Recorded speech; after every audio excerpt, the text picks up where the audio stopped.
Ketemu lagi dengan Kak Marlin dan Kak Duma. Yeay, apa kabarnya adik-adik? Pasti semua dalam keadaan sehat ya. Nah, hari ini kita mau memuji Tuhan, kita mau menyembah Tuhan, kita mau bersuka cita bersama-sama. Adik-adik siap? Siap dong, oke? Oh iya adik-adik, sementara ibadah berjalan, nggak boleh makan-makan, nggak boleh tidur-tiduran, karena walaupun di rumah kita tetap menghormati Tuhan ya. Oke? Nah adik-adik, tema kita hari ini yang keempat dari Buah Roh, yaitu kesabaran.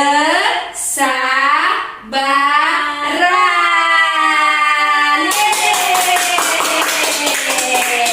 Nah sebelum kita mulai memuji Tuhan adik-adik, mari kita berdoa dulu. Lipat tangan dan tutup mata ya adik-adik.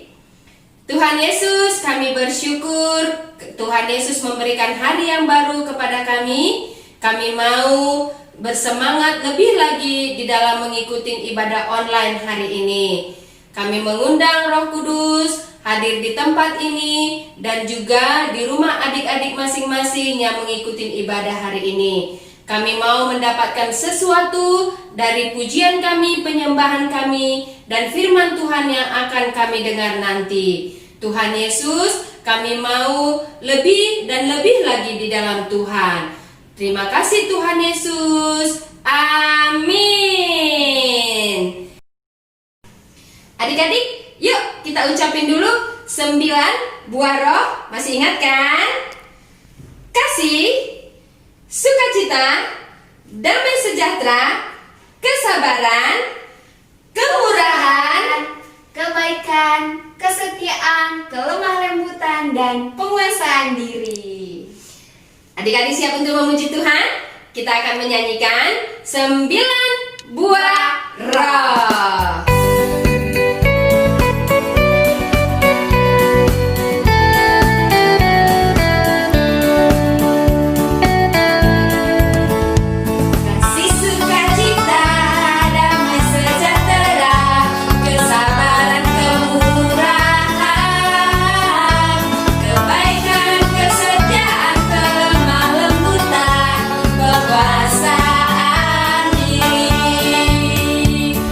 Ini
Kita sudah mendengarkan cerita tentang kasih, sukacita, damai sejahtera, dan hari ini tema kita adalah kesabaran.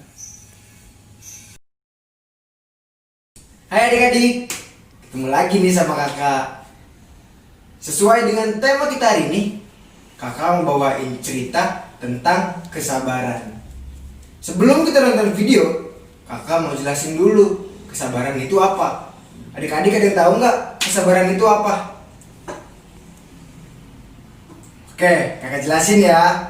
Kesabaran itu adalah ketika sesuatu tidak berjalan dengan sesuai yang kita mau, kita harus sabar. Dan ketika kita diejek, ketika kita diledekin sama teman-teman, atau mungkin ketika adik-adik belum dapat yang adik-adik mau, misalkan adik-adik mau sepatu baru tapi belum dapat, sabar gitu adik-adik. Nah adik-adik, jadi kesabaran itu adalah sikap kita menahan emosi dan keinginan kita. Jadi kayak kakak bilang tadi di awal, kalau adik-adik belum dapat sepatu baru, adik-adik kesel gara-gara diledekin, kita harus sabar. Gitu adik-adik. Jadi adik-adik, sekarang kakak mau bawain contoh tokoh yang tidak sabar dan yang sabar. Dan nanti kita akan lihat video tentang tokoh yang tidak sabar. Penasaran? Yuk kita tonton. Nah adik-adik, contoh yang tidak sabar adalah tokoh Petrus. Adik-adik, ini adalah tokoh Petrus. Petrus adalah salah satu dari 12 murid Tuhan.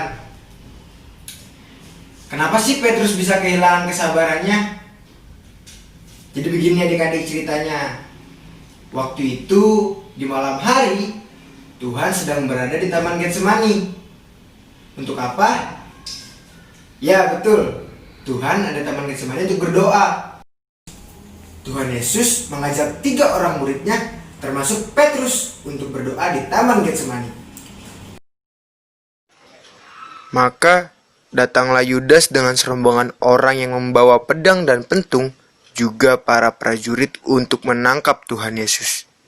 Petrus marah, Petrus kesal, dan Petrus kehilangan kesabarannya.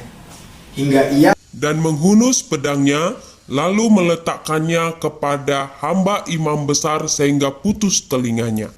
Lalu Tuhan berkata kepada Petrus untuk menyimpan pedangnya dan tidak menggunakan pedangnya. Lalu Tuhan menyembuhkan kuping tentara Romawi itu. Jadi adik-adik, di cerita ini Petrus sudah kehilangan kesabarannya. Petrus tidak bisa mengontrol emosinya karena ia marah atas penangkapan Tuhan Yesus. Tapi Tuhan Yesus nggak suka. Tuhan Yesus nggak suka Petrus yang kehilangan kesabaran. Tuhan Yesus mau Petrus untuk tetap sabar dan tidak berbuat kasar. Jadi begitu adik-adik. Nah adik-adik udah lihat kan contoh tokoh yang tidak sabar. Sekarang kita akan lihat siapa tokoh yang penuh kesabaran dalam hidupnya. Adik-adik penasaran? Oke, langsung kita bahas. Tokoh itu adalah tokoh Yusuf. Tokoh Yusuf. Yusuf adalah salah satu dari anaknya Bapak Yakub. Jadi pada suatu saat Bapak Yakub memberikan jubah yang indah kepada Yusuf. Jadi karena jubah yang indah itu membuat saudara-saudara Yusuf jadi iri dengan Yusuf. Lalu ketika Yusuf sedang berada di ladang, saudara-saudaranya melemparkan Yusuf ke dalam sumur. Nah, adik-adik tahu nggak sumur itu apa? Sumur itu lubang yang dalam, gelap, dingin, dan menyeramkan adik-adik. Iya adik-adik, kakak nggak mau lo dimasukin ke dalam sumur. Adik-adik juga nggak mau kan pasti dimasukin ke dalam sumur. Begitupun Yusuf adik-adik. Yusuf gak mau dimasukin ke dalam sumur. Tapi adik-adik, walaupun Yusuf dilempar ke dalam sumur, Yusuf tetap sabar terhadap kakak-kakaknya. Yusuf memaafkan kakak-kakaknya. Tapi nggak cuma di situ adik-adik, Yusuf juga dijual. Yusuf dijual sama saudara-saudaranya kepada para saudagar dari Mesir. Yusuf dijual untuk dijadikan seorang budak. Budak adalah mereka yang bekerja tanpa pernah diberi upah. Jadi Yusuf harus bekerja tanpa pernah diberi upah. Kakak nggak mau jadi budak. Adik-adik juga mau kan jadi budak? Apalagi Yusuf adik-adik. Yusuf nggak mau jadi budak, tapi dia tetap sabar. Dia tetap sabar walaupun dia sudah dijual, dia tetap sabar. Jadi kita juga harus tetap sabar adik-adik. Nah, setelah ia dijual, Yusuf pun dibeli oleh Tuan Potifar untuk dijadikan budak di rumah Tuan Potifar. Lalu di rumah Tuan Potifar, Yusuf pun bertemu dengan Tante Potifar. Dan Tante Potifar adalah orang yang menggoda dan memfitnah Yusuf, sehingga Yusuf dilempar ke dalam penjara adik-adik.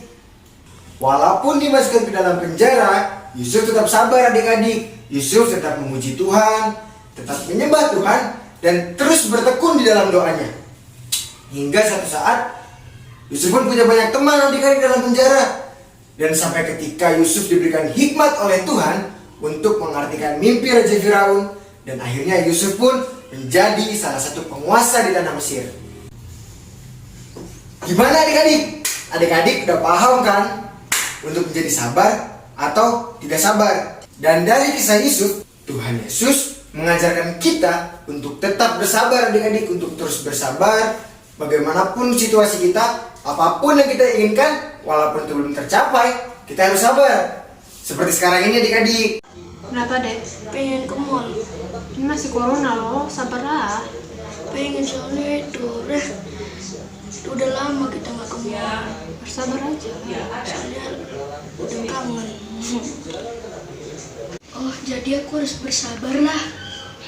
Untuk adik-adik yang mau pergi ke mall, yang mau main, yang mau belanja, kita harus sabar. Kita belum bisa keluar sana karena masih pandemi. Nanti kalau misalkan situasi sudah lebih baik, pandemi sudah tidak ada, baru kita main adik-adik. Gimana? Bisa kan bersabar? Oke adik-adik, firman kita hari ini sudah selesai. Mari kita bersatu dalam doa. Ditutup matanya, lipat tangannya, kita berdoa. Tuhan Yesus, terima kasih untuk firman-Mu hari ini yang sudah mengingatkan kami untuk kami bisa terus bersabar dalam hidup kami. Meskipun keinginan kami belum tercapai, ajari kami supaya kami bisa terus bersabar Tuhan. Terima kasih Tuhan, Engkau yang terus berkati Papa Mama kami, dimanapun Papa Mama kami berada. Engkau berkati mereka dengan kesehatan, kekuatan, dan kelimpahan daripada-Mu. Terima kasih Tuhan Yesus. Haleluya. Amin. Adik-adik, saatnya kita ayat hafalan. Ayat hafalan kita hari ini adalah: bersukacitalah dalam pengharapan, sabarlah dalam kesesakan, dan bertekunlah dalam doa. Dari Roma 12 ayat 12. Adik-adik, ayat hafalan kita berbeda kan hari ini? Supaya adik-adik gampang mengingat dan menghafalnya, yuk kita nyanyikan sama-sama bersama dengan gerakannya ya. Adik-adik ikutin kakak ya. Roma 12 ayat 12. Bersukacitalah dalam pengharapan, sabarlah dalam kesesakan, dan bertekunlah dalam doa. Bagaimana? Gampang kan? Yuk kita ulangi sekali lagi. Roma 12 ayat 12. Bersukacitalah dalam pengharapan, sabarlah dalam kesesakan, dan bertekunlah dalam doa. Wah, adik-adik hebat, bisa menghafal ayat hafalan dengan bernyanyi. Bagaimana adik-adik? Adik-adik mau melakukan sabar setiap hari? Pasti mau ya, karena Tuhan Yesus ada di dalam hati kita dan buah-buah roh itu menjadi bagian kita, maka kita akan sanggup untuk melakukan buah-buah roh itu dalam hidup kita tiap hari. Oke adik-adik, ibadah kita sudah selesai. Salam sehat selalu. Sampai ketemu lagi di ibadah kita minggu depan.